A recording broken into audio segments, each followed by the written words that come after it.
what happens is when you retreat across the river, a river is an excellent obstacle, right? It's really hard to get an army across the river without a bridge, and you can just blow up the bridge. So there's that. Um, so all of a sudden, instead of having to defend all this territory, Russia suddenly doesn't care that much about the river.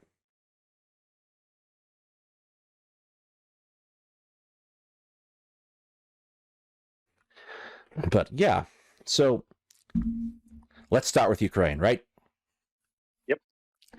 So, Commander Kamilin kind of started mentioning last week that the Ukrainians have started pushing across the Dnipro River, which has effectively been a boundary since Russia retreated back across it last November. So, And if blew the bridge. the dam and the bridge Yeah, and then I'm the sorry. dam and The then dam. everything. Yeah. But yes, so kind of what was happening last year in the summer is Ukraine is getting up and they're saying we're going to attack Kherson, and the Russians are like, yeah, we believe you, and the Ukraine is like, we're going to attack Kherson, and the Russians are like, yeah, we believe you, and then Ukraine goes, haha, we've attacked Kharkiv, surprise, uh, and it was a stunning success overnight. Bunch of Russian equipment's captured. Russian forces withdrew to more favorable positions that were not full of Ukrainians trying to kill them. And to make matters even worse for Russia is they started slowly squeezing, and over back in Kherson, they started slowly squeezing the Russian forces across the river and holding that city. So Russia makes a decision, or more specifically, the general Surovikin makes a decision Sorokin. at that time. He's like, I'm going to retreat across the river. And this is a good idea. So we kind of talked about this in a lot of previous episodes. What happens is when you retreat across the river, a river is an excellent obstacle, right? It's really hard to get an army across the river without a bridge, and you can just blow up the bridge. So there's that. Um, so all of a sudden, instead of having to defend all this territory, Russia suddenly doesn't care that much about the river. So everywhere else, they're digging mad trenches and putting minefields in, right, and doing all these fortifications. And here in this part of the line, they're not really that heavily defended to begin with, and they don't have to put a lot of troops there because it's not like Ukraine can get across easily. But then a couple things happen, right? The first is we start sending them a whole bunch of extra like boats and crap. The second is the Russians accidentally on purpose blow up the dam that was holding back the reservoir up to the north of this river delta, right? So obviously that dam blowing up is like, not great for the people living in the area. Um, but the water level has gone down. It's a lot easier to get across these things now that the, flooding's receded and whatnot. So over the last week or so, what Ukraine has done is they have gotten small groups of forces to include some armored vehicles across the river here at the delta region of the Dnipro River. And Russia kind of has a problem now, right? Because there are Ukrainians where there weren't any before. And they're all heavily engaged in fighting around the Zaporizhia area and at Bakhmut and in Avika. So like they're busy. And they didn't build much of a defensive line behind that river. They assumed the river would be sufficient to stop any Ukrainian attempts to move in that direction. Yes. And so now they're in a position where it's like, oh, what do we do? And the really only viable option they have is to pull troops out of other areas. They have to address Ukraine's river crossing somehow. And they have Oh, two ways of absolutely. doing this, right? The first is like, and this is kind of getting into old school like World War II beach defense stuff, is what you have is like you're looking to build a bridgehead, a sustainable area for Well, Ukraine that they can bring let me equipment over. interrupt real quick. First thing we need to make sure we lay down the groundwork on is this is not really a bridgehead per se. Not What exactly, it no. is, yeah, it's 5 or 6, depending on which source you consult, small independent bridgeheads, which are not linked up. So the analogy would be like the 5 major beaches during the Normandy invasion before they all linked up together and became a solid Allied lodgment. They were individual, and they're much easier to crush that way. Yes. So, like, but the trouble is, the Russians don't have any troops to crush them right now. Yes. So Ukraine wants to link all these little groups together, right, and get a bigger space that they can use to start pushing Russians back. The Russians have two options. The first option is to not let that happen and attack the Ukrainians where they are, which is probably the option I think most people would pick if they were in the Russian shoes, right? However, like the commander says, they don't have troops to do it with. So they got to try to get across. They got to try to pull troops from other areas, of which they don't have a lot of areas that aren't like heavily invested right now. Like they have that assault. They're defending 2 positions in the center of the line, and they're attacking in the north, and they don't seem to want to give up that attack. Yeah, which is like kind of the obvious answer. Bakhmut 2.0. Yeah. Like it seems to me, at least, like fairly obvious. You stop your attack at Avika, and you pull troops down the line to stop this crisis from happening over down in the south. That's option 1. Option 2 is a lot more viable, but silly. There is a lot of marshland in this river delta area. You can kind of see it here on the map. Little squiggly lines of blue intersecting the green and the whatnot. That's all marshland. It's going to be muddy and nasty, at least for another week or 2 before it gets cold. Russia can, a lot of lowland too in between that ground that Russia's currently occupying and what Ukraine wants. However, if Russia falls back, not that far, to about here on the map. I'm pointing at the hills. Commander Kremlin is mapless today. Yeah, it's probably about 30 to 50 kilometers from where the little bridgeheads are. Yeah, so if they pull back to that line, they can kind of form a solid line on the hill and force Ukraine to attack uphill when the time comes. Flip side of that is the time Ukraine gets the bridgehead they want. They get to unify it. They get to bring over all the equipment they want. And then they just get to start pushing you. And now you care about this spot again if you're Russia. Right? They didn't have to mind it before. And I talked a lot about this. That Ukraine, at their best, needs to find a way to make the front line longer so that Russia has to put more resources in more places, right? Yeah. This is that happening. So it has the potential to really change their war effort. And it's more than just raw numbers. It's also quality of troops, because when the Russians pulled back across the river, the guys they left watching the river line down there were second-grade troops. Yes. The good stuff was all sent north for the attacks at Bakhmut and now and Divka, or to prop up the defensive lines around Zaporizhia. So poor quality troops can't really counterattack. You have to bring in good troops if you're going to counterattack. And if you pull back, you're now lengthening your front with that same group of not particularly good troops who are now stretched even thinner, offering the Ukrainians yet another chance to stage a significant breakthrough. Yes. So, like, there are options developing. We spoke a lot the last couple months about how this is a stalemate. This is a harbinger of that changing. Like, it's not like, it hasn't happened yet, but it could happen. The opportunity exists.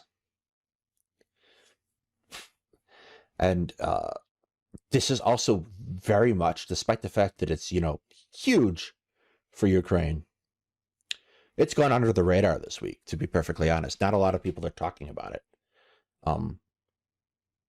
Even even people who I normally see very much dedicated to Ukraine have switched gears to talk about Israel. So, like, I think I thought it was important to highlight this. I agree. I think there's another issue that may be involved, which is that I suspect the success of these little bridgeheads being established actually caught the Ukrainians by surprise. I don't I, necessarily I disagree. yeah, I think what they were trying to do is probe and do feint actions to hopefully draw off some troops from the other areas. And they figured, oh, as soon as they press us, we'll just go back across the river where it's safe. And instead, it's like, well, we can spend the night here. They're not shooting at us. And then the next day, well, let's dig in. We may be able to stay a little longer. Let's bring some reinforcements over. Okay. And can we swim some of those AAVs over? Yeah, the mission creep type thing. I think we've all felt that in any line of work too. Like, oh my Yeah. God, I didn't think that was going to work. And then suddenly it does, and now you're like, well, shit. Now what? You become a victim of your own success. Did anybody bring a deck of cards? Yes, exactly. So like, they kind of got to figure out what to do, and like, I don't necessarily like. There have been times when I thought Ukraine was not acting with intention that they totally were. Like, for example, Kherson, the Kherson and Kharkiv counteroffensive last year. Like, like I was like, yeah, it makes sense that Ukraine is going to attack towards Kherson. It's the longest point for Russia's supply lines at any given spot. Makes plenty of sense. Oh, what's this? What's this Kharkiv business? Oh, well, that actually makes sense too. Just, well, good on you for doing that in secret. That was pretty good, pretty impressive. And so I don't want to discount the possibility that this was their plan all along, and it's not, Ukrainian general staff going, yeah, exactly. That was the plan. Good on you in noticing. So Yeah. I think But it even is. long term, if they can't exploit it, now or during the winter, at the very least, they can establish a secure base of operations on the south slant east side of the river and position themselves to use that as a jumping off point for an offensive next year. Yeah, and also now that it's And happened, Russia has to pay attention. yeah, and so they're going to have to figure out, well, how do we block that if that's the eventuality? They can't ignore this. So they're going to have to divert troops from somewhere. Right. So like Ukraine has an opportunity, like you said, build up a base. Russia has to take a look at what they're doing now, right? And Yeah. we've seen what kind of equipment they're using right now to do this big push up north in Avika and around Dante. And it's like Everything that's the best of what they have left. not great, right? Yeah. So if Russia's answer is let's go get more troops, now they have another problem, right? They can go and they can conscript more troops, but now we got to equip them and send them into the field and train them and blah blah blah blah blah. And they had a hard time doing that last time. Yep. So this is kind of like you'll listen to army instructors all the time. They're like, don't create problems for your enemy, create dilemmas. And the principal difference is that a problem has a solution that you eventually can work out. A dilemma is when you have two choices made available to you by the enemy, and both of them are bad. So this is kind of the classic case of, haha, we've created a dilemma, possibly accidentally. Yeah.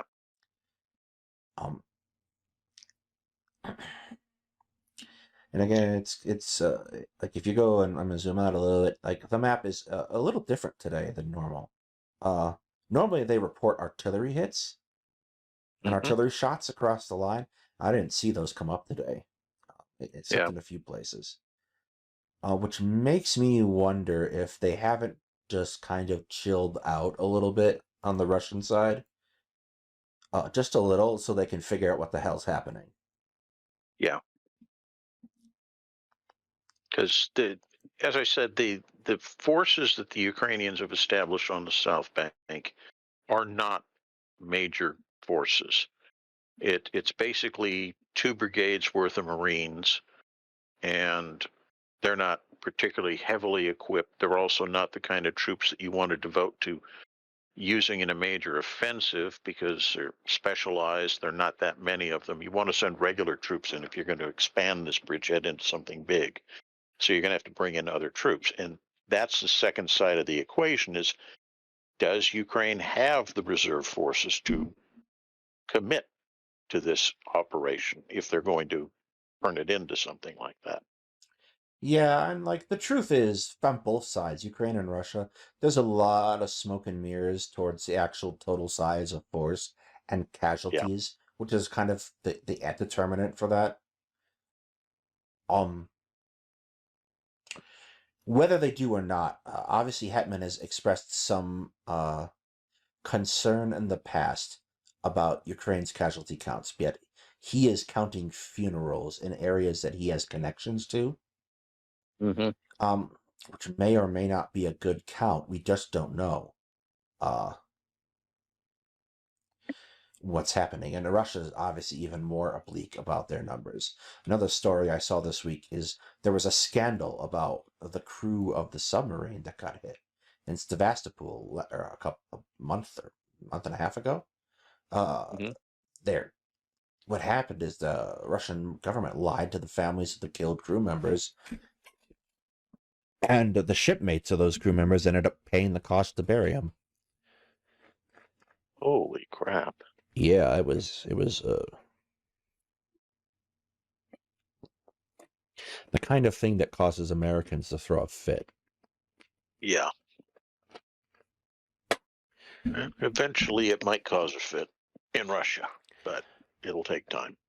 Yeah, I have there are a lot of people. I've seen a lot of people who have been breathlessly predicting the collapse of the Russian government for about 2 years now. I don't have that same faith that Russia's just going to keel over.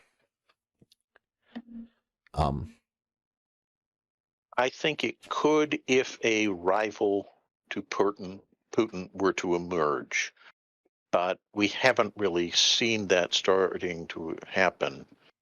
And if anything, with all the people that are falling out of windows or, developing smoking sickness or plutonium poisoning or what have you, a Russian I Air think, Force colonel just dropped dead with his wife this week too. Yeah. yeah, yeah. And that's what I'm getting at is when anybody starts showing signs that they might be disloyal to his eminence, well, they disappear. And that's the sign of a government that's beginning to seriously fear its own people. Yeah, I like there's a certain point to kind of add on to that. The only guy who really managed to make a viable claim is Prigozhin, and he did it mostly because he didn't know what the hell he was doing and kind of blindly blundered into that. So no one knew he was about to turn traitor because he just suddenly turned traitor. Oh hell! I mean, you can come up with a conspiracy theory that he was actually acting on behest of Putin. That's even possible too. But like Yeah, because Putin wanted to purge the upper ranks of the army because he feared that they were plotting something. yeah, And it's I mean, Shoigu may still be there, but the other guy whose name I can't recall that started with an S, he's gone. Nobody really Surovikin. knows Yeah, where he is. he's Yeah, been missing for quite some time, which is a shame for Russia because he's the only guy he who's was one of shown. the few guys that showed any degree of competence. Yes, he's like he managed to figure out basic things and like he's like the guy for the West Point football team who finally rediscovered the recipe for ice. Yeah, Uh, and then the other guy in the West Point football team who a few years ago rediscovered the forward pass. So you can throw the ball. Nobody told me. this is revolutionary. And then in 2016, they tried it, and the Navy was so surprised. West Point won. uh,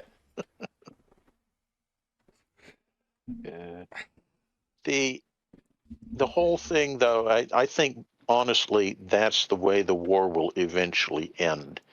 Is some combination of oligarchs, senior military officials, what have you, will grow some cojones and make him go away. And Yeah, because the their phrase. fates aren't bound to the war with Ukraine, they can then actually negotiate in earnest, where Putin can't do that because that shows weakness and basically is like signing his own death warrant. The other thing I think to point out is that stalemates are stalemates until they're not, and Yeah. the change is very sudden. I think a great example is Russia in World War One. They're running along. They have this plan, the Brusilov offensive in 1916, and they do this thing, and the army looks successful for a hot second, and then everything collapses like a flan in the cupboard. So, um, the next year. So stalemates are stalemates until they're not, and they turn very suddenly, and it's easy to kind of fall into that complacent, well, back and forth, like a game of pong or something. But Yeah. it's Ukraine keeps finding opportunities to do things like this, and eventually, what's going to happen is this is going to come down to who does better at the fundamentals, right? Uh, and Ukraine has consistently showed that they will more consistently hit those marks than Russia has.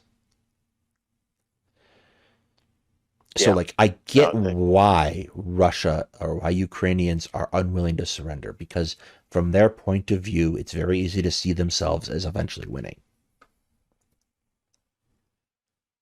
I think you're right. I I suspect if you really pushed at a lot of Russians who would be inclined to talk freely in private, where they had, a sense that there was no attribution and they could speak their minds freely without risking persecution or worse. I think many of them would tell you that, yeah, it's obvious things are really bad and we need to end this, but they want to end it in a way that preserves a sense of Russian honor. And unfortunately, the better Ukraine does, The the less harder that likely they becomes. are. Yeah, the less likely they are to agree to something like that. Yeah, it's a It's the dilemma of war termination yes. that you have You every time. you basically are hitting an escalating point. Like, we kind of had the same experience recently in Afghanistan. Hmm. Um, and it was probably handled. It was handled actually spectacularly poorly. But you kind of get the same impression. Like, how do we get out of this particular situation? Uh, and the deal that was cut was just not great, but the execution of that deal was also not great. So, um, Abysmal would be my choice of word, but okay. yeah, that's probably fair. Um, I still have to shill for his reelection though, so here we are. Yeah. Um, uh, can't go too hard there, and Well, like I don't blame the administration so much because I think that was a poison pill that he was deliberately handed by the orange shit given. yes, absolutely, but I don't think they paid nearly close enough attention to what was happening. Um, Yeah, we I agree there, but I think it was designed to fail from the beginning because he knew he wasn't going to have to shoulder that burden, and it would reflect badly on his opponent, and that in 4 years he could wave that flag boldly and say, "See, I wouldn't have done badly." And since nobody ever holds him to account for anything he does anyway, it would play to the mob. Yeah, that gets into, though, I think, the two different media ecosystems in the United States. Yeah. Like I cracked a joke in the Discord server about changing the thing from Fox News in the mornings at the dialysis center, but that's really it. Like the switch over from the Fox News channel to the MSNBC, radically different stories are on in the morning shows, like radically. Oh yeah. Yeah. It's an entirely different tenor and tone between the two, and that's not like I'm not like MSNBC's that liberal. No, yeah, they kind of are. They're pro Democrat, right? But they'll throw the Democrats under the bus if enough media swings the other way. Uh, but the degree to which like Fox is negative, No. they are expertly, masterfully good at framing things in the worst possible light. And completely ignoring anything that puts the administration they don't like in a good light. Yes. And they've got good friends for doing that right now too with Israel because Yeah. Likud is despises the Democratic Party and does everything in their power to make them look bad uh, because they'd rather have Republicans in office too. Which One is group of proto-fascists currying favor with the other group of proto-fascists. yes. And that I think is an excellent segue into